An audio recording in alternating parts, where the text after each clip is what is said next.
дуруд мегӯем ба шумо тамошобинони азизи телевизиони сайёҳӣ ва ҳунарҳои мардумӣ. дар нашри навбатӣ барномаи сайёҳии варзишӣ мо тасмим гирифтем ки дар бораи намуди сайёҳии варзишии роҳгардии шимолӣ ба шумо маълумот диҳем.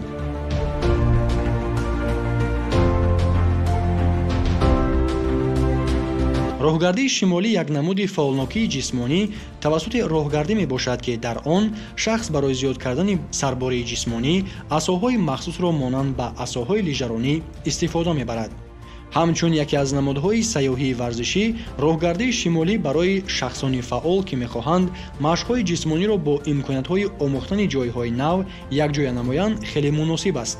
ин намуди сайёҳӣ устуворӣ ва ҳамоҳангии ҳаракатро инкишоф дода ба иштирокчиён имконият медиҳад ки аз зебоии табиати атроф лаззат баранд.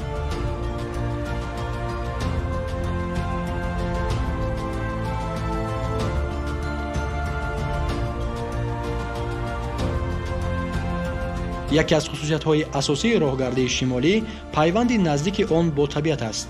дар вақти машғул шудан ба ин намуди пиёдагардӣ сайёҳон метавонанд аз манзараҳои зебои кӯҳҳо, ҷангалҳо, кӯлҳо ва соҳилҳо баҳравар шаванд.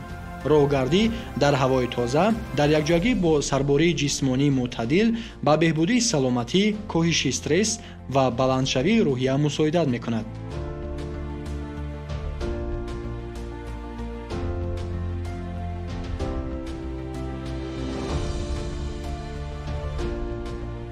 роҳгардии шимолӣ бо асоҳо қариб ки универсалӣ буда, барои одамони ҳар сину сол, ҷинс ва сатҳи омодагии ҷисмонӣ мувофиқ мебошад. роҳгардии шимолӣ инчунин як намуди сайёҳии экологист ва дар муқоиса бо дигар василаҳои ҳаракат ба муҳити зист таъсири манфӣ намерасонад. ин намуди фаъолият табиатро ҳифз намуда, эҳтиёҷ ба сохтани инфрасохтор ва таҷҳизоти махсус монанди саёҳатҳои лижаронӣ ё кӯҳнавардӣ надорад. сайёҳоне ки роҳгардии шимолиро интихоб мекунанд, аз пайроҳаҳои табиӣ истифода бурда эҳтироми худро ба муҳити атроф нишон медиҳанд ва ба ин васила барои наслҳои оянда табиатро ҳифз менамоянд. имрӯз роҳгардии шимолӣ дар даҳҳо кишвари дунё аз ҷумла Финляндия, Олмон, Иёлоти Муттаҳидаи Америка ва Ҷопон маъруф аст. дар баъзе минтақаҳо хатсайрҳои махсус ташкил шудаанд. мусобиқаҳо ва фестивалҳо низ баргузор мегарданд ки ин ҳама ба рушди сайёҳии варзишӣ, ҷалби сайёҳон ва оммавигардонии тарзи ҳаёти фаъол мусоидат мекунад.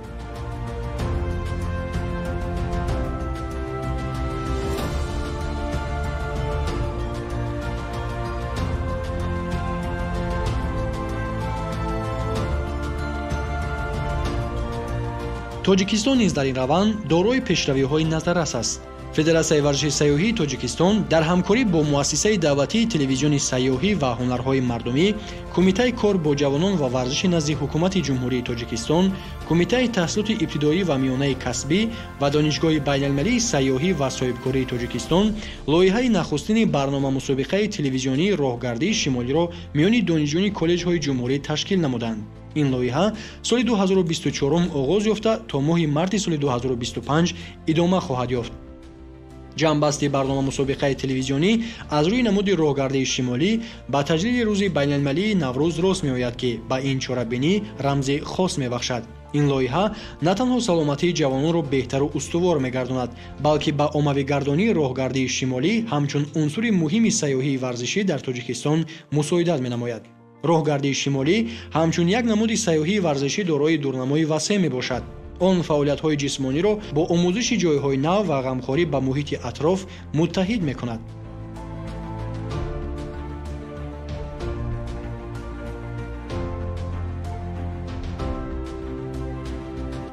таърихи роҳгардии шимолӣ. таърихи роҳгардии шимолӣ аз солҳои 1930 дар Финляндия оғоз меёбад. азбаски Финляндия яке аз кишварҳои скандинавӣ аст, ин намуди сайёҳии варзишӣ бо номҳои роҳгардии скандинавӣ, роҳгардии финӣ, роҳгардии нордикӣ ё роҳгардии шведӣ низ машҳур мебошад. дар ибтидо онро ҳамчун як усули омӯзишӣ барои лижаронҳо истифода мебурданд ки дар фаслҳои дигари сол низ омодагии ҷисмонии худро нигоҳ доранд. рушди роҳгарди шимолӣ ҳамчун як намуди солимгардонӣ ва усули барқароркунии саломатӣ бо фаъолияти омӯзгори мактаб ва ҳоло профессори факултаи тарбияи ҷисмонӣ ва илмҳои варзиши донишгоҳи Jyväskylä Финляндия Леена Яскелянин алоқаманд аст. ӯ аз соли 1966 роҳгардӣ бо асоҳоро ҳамчун идеяи нави тарбияи ҷисмонӣ дар мактабҳо фаъолона ҷорӣ намуд. дар рушди роҳгардии шимолӣ дар Финляндия Туомо Янтунен директори ассотсиатсияи марказии намудҳои варзиши солимнигаҳдоранда ва истироҳати фаъол низ нақши муҳим бозид. 5 январи соли 1988 ин ассотсиатсия дар варзишгоҳи Олимпии Ҳелсинки аввалин чорабинии оммавии роҳгардии шимолиро бо истифода аз асоҳои такмилёфтаи лижаронӣ баргузор намуд. танҳо соли 1997 ширкате бо номи Excel аввалин асоҳои махсусро барои роҳгардии шимолӣ таҳия ва ба бозор баровард, ки онҳоро Nordic Walk номиданд. ҳамин тарз соли 1997 соли пайдоиши расмии роҳгардии шимолӣ ҳисобида мешавад, зеро то он замон барои ин машғулият номи махсусе вуҷуд надошт. муҳаққиқони олмонӣ дар таблиғ ва маъруфгардонии ин намуди варзиши сайёҳӣ саҳми бузург гузоштанд. онҳо таҳқиқотҳои ҷиддии илмиро нашр карданд, ки манфиатҳои зиёди роҳгардии шимолиро барои саломатии инсон нишон медиҳанд. роҳгардии шимолӣ як бахши сайёҳии варзишист, ки бо суръат рушд мекунад ва аз соли 2019 расман ба гурӯҳи намудҳои сайёҳии варзишӣ дохил карда шудааст. ҳарчанд роҳгардии оддӣ аз роҳгардии шимолӣ ва хайкинг дар назари аввал начандон фарқ дошта бошанд, вале тафовут байни роҳгардии шимолӣ, роҳгардии оддӣ ва хайкинг хеле зиёд аст.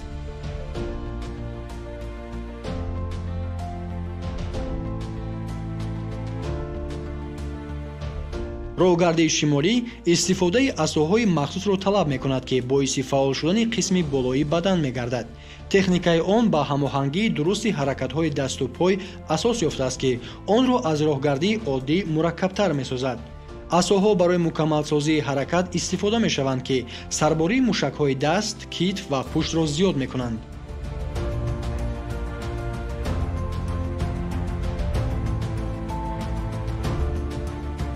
роҳгардии оддӣ роҳгардии оддӣ як раванди табиӣ ҳаракат мебошад, ки таҷҳизоти иловагиро талаб намекунад.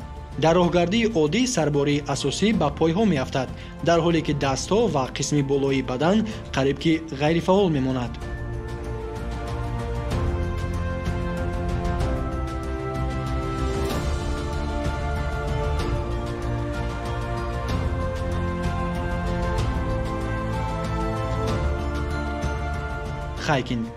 хайкинг як намуди дигари роҳгардӣ бо истифода аз асоҳо дар минтақаҳои кӯҳӣ мебошад. асоҳои истифода мешуда дар хайкинг аз асоҳои роҳгардии шимолӣ каме фарқ мекунанд. хайкинг асосан барои гузаштани хатсайрҳои кӯҳӣ ё минтақаҳои ноҳамвор пешбинӣ шудаанд ва барои шахсони бо сатҳи баланди омодагии ҷисмонӣ мувофиқ аст.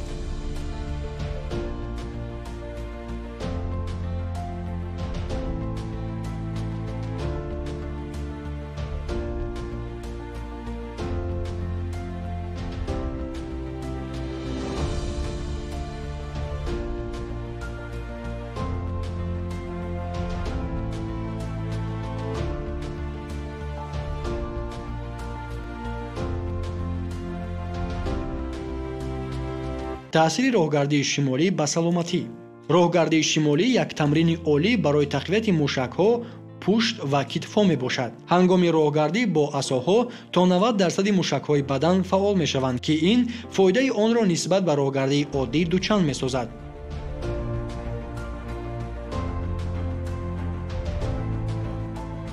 коҳиши вазни зиёдатӣ ба буғумҳо ва зонуҳо.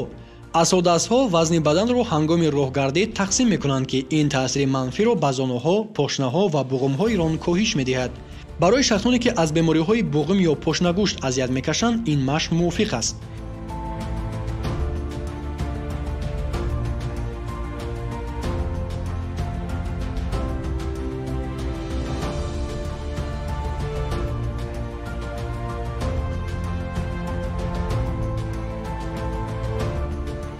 беҳбудии мубодилаи моддаҳо ва камшавии равғанҳо. роҳгардии шимолӣ раванди мубодилавии организмро метезонад, ки ин барои нобудсозии равғанҳои зиёдатӣ ва кам кардани вазн кӯмак мекунад. агар шумо аз хӯрокҳои калориянок даст кашед ва ҳар рӯз 1-1.5 соат бо асодастҳо роҳгардӣ кунед, дар як моҳ 3 то 4 килограмм аз равғани зиёдатӣ халос шуда саломатии худро беҳтар месозед. ин машқ ба беҳбудии шакли бадан, махсусан дар қисматҳои рон, шикам ва китфҳо кӯмак мерасонад.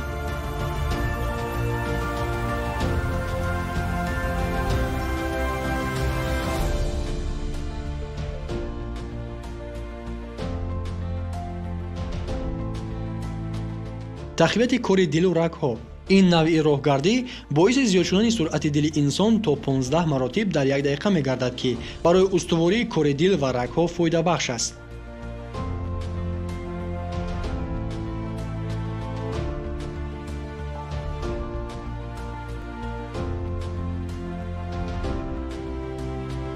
беҳбудии ҳамоҳангӣ ва барқарории ҳаракат. роҳгардии шимолӣ ба беҳбудии мувозинат ва ҳамоҳангии ҳаракатҳои бадан мусоидат мекунад, ки барои шахсони гирифтории бемории Паркинсон муҳим аст.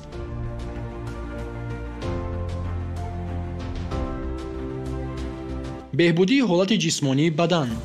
ҳаракатҳои мунтазами роҳгардии шимолӣ қоматро рост мекунанд, сутунмуҳраро мустаҳкам намуда, дардҳои марбут ба он кам мешаванд.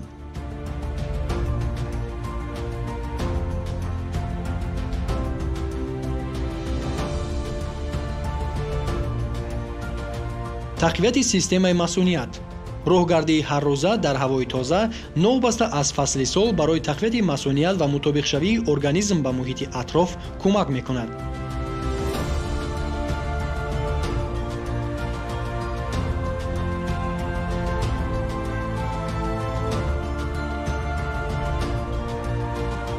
беҳбудии узвҳои ҳозима ва хоби солим. пас аз 10 ҳафтаи роҳгардӣ кори меъдаю рӯда беҳтар мегардад, ки мушкилоти ҳазми хӯрок ва хоб бартараф мегарданд.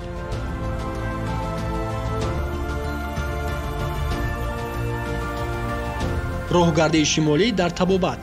дар олмон роҳгардии шимолӣ як қисми ҳатмии барномаҳои барқарорсозӣ пас аз осебҳо ва ҷарроҳиҳо мебошад. масалан, шахсоне ки протези буғими рон доранд, пас аз як моҳи машқи роҳгардӣ бо ин усул ба ҳаёти муқаррарӣ бармегарданд. ин машқ махсусан барои бемориҳои зерин тавсия дода мешавад: остеохондроз ва сколиоз, бемориҳои шуш аз ҷумла астма, дардҳои музмин дар пушт, китф ва гардан, бемории Паркинсон, мушкилоти рӯҳӣ монанди депрессия ва стресс, камхунии зиёд ва фарбеҳӣ. барои табобати профилактикӣ роҳгардии шимолӣ барои пешгирии бемориҳои мисли остеопороз, атеросклероз ва гипертония тавсия дода мешавад.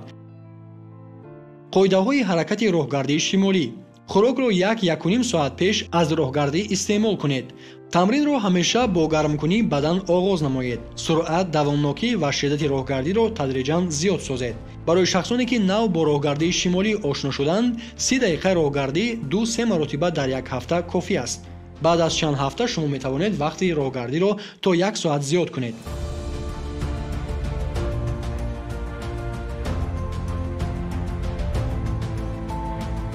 қоидаҳои роҳгардӣ. ҳангоми роҳгардӣ нисбат ба роҳгардии оддӣ тезтар ҳаракат кунед, аммо муҳим аст ки шумо танҳо роҳ равед, на ин ки давед. агар худро нороҳат ҳис кунед, машқро қатъ созед.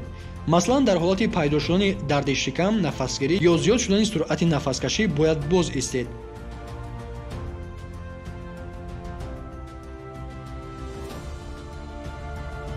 ҷои тамрин ва сайру саёҳат. аз роҳҳои пурғубор ва минтақаҳои саноатӣ дур бошед.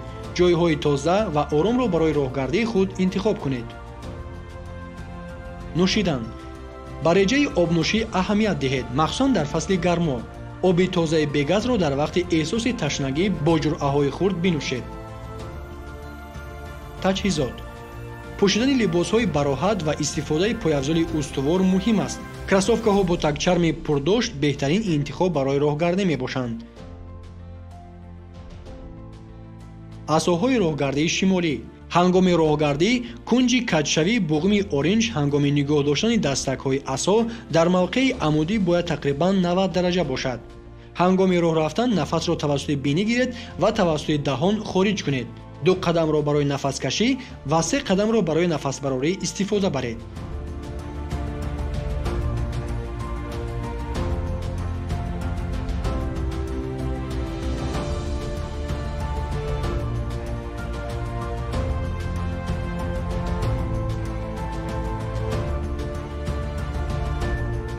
ҳамин тавр роҳгарди шимолӣ ё Nordic Walk як намуди фаъолнокии беназир мебошад ки унсурҳои варзиш ва сайёҳиро бо ҳам муттаҳид месозад. бо истифода аз асоҳои махсус ин намуди фаъолнокӣ ба инсон на танҳо имкони беҳтар кардани саломатиро фароҳам меорад, балки ӯро ба табиат наздик мекунад, хатсайрҳои навро меомӯзад ва дар фазои сайёҳат ғутавар мегардонад.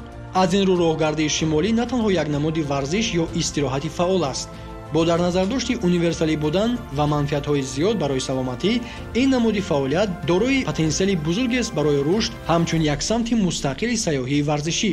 таблиғ ва рушди роҳгарди шимолӣ дар сатҳи ҷумҳуриявӣ ва байналмилалӣ метавонад онро ба як ҷузъи ҷудонашавандаи фарҳанги тарзи ҳаёти фаъолу солимона ва воситаи беҳтар намудани саломатии оммаи мардум табдил диҳад.